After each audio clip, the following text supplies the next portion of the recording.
today the explanation of AUD CHF. Let's start doing this. Okay, increase the momentum until decrease like this. Okay, let's see this name actually as you saw it on the chart.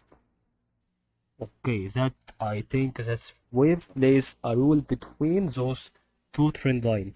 And since you see this also, you have to take in consideration that when the wave was slowly movement like this, you notice how matter this part is increasing like this, and it increases until about,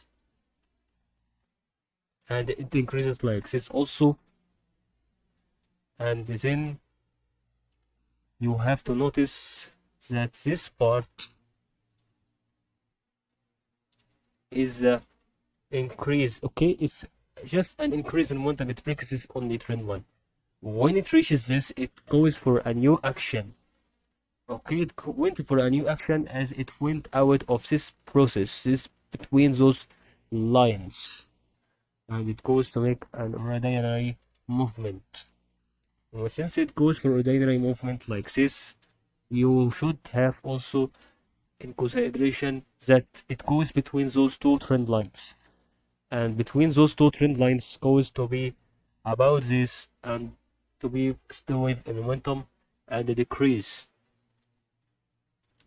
And this movement you need to know also, if this wave M like this, it's an M right now, and here it's the start of M, it's going to be like this I think. And that's what I wanted to explain on AUD CHF.